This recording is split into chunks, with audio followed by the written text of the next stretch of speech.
पेट्रोलसाठी वाहन चालकांनी त्यांची पंपावर तुफान गर्दी होते। यवतमाळच्या वणीमध्ये इंधन तुटवड्याची अफवा पसरली आणि या अफवेमुळे पेट्रोल पंपावर वाहन चालकांची मोठी गर्दी उसळल्याचं चित्र पाहायला मिळालं।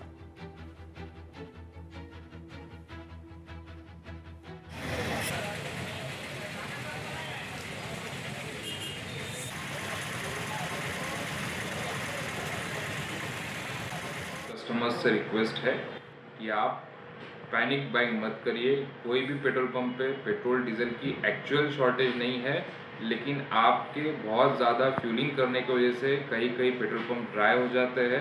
ऑपरेशनल साइड टैंकर पहुंचने में समय लगता है। मेरा आपसे इतना ही रिक्वेस्ट है, आप 1-2 दिन की जो रिक्वायरमेंट है उतना ही पेट्रोल डीजल भरिए। हर पंप पे पेट्रोल डीजल अवेलेबल होगा, कहीं भी शॉर्टेज की कोई कमी नहीं है। कंपनी के पास भी माल भरपूर है।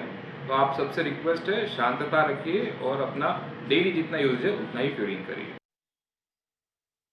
मीरा भाईंदरमध्ये घरगुती गॅसचा मोठा तुटवडा निर्माण झाला। गॅस एजन्सीच्या समोर नागरिकांच्या लांबच लांब रांगा लागलेल्या आहेत, तर नागरिकांमध्ये आता नाराजीचं वातावरण आहे।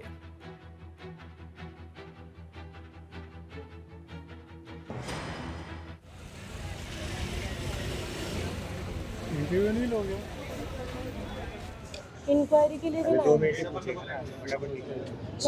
जुनैद मी फोन दे जरा। ऑनलाईन बुकिंग करून 10 दिवस झाले, अजूनपर्यंत सिलेंडर आला नाही। मी हँडिकॅप माणूस आहे। मतलब 10 दिन हो गए आपको बुक ऑनलाइन बुक करके। हाँ, जब भी इधर आता हूँ बोलते आज आएगा कल आएगा, आज आएगा कल आएगा। मोदी के जैसे ये लोग भी डायलॉग दे रहे हैं बरोबर। कैसे बोलिए जरा।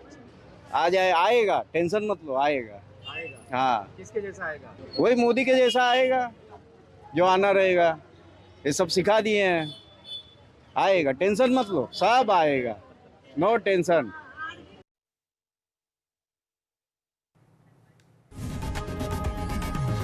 लोकशाही मराठी ऐका, पहा, जागरूक रहा।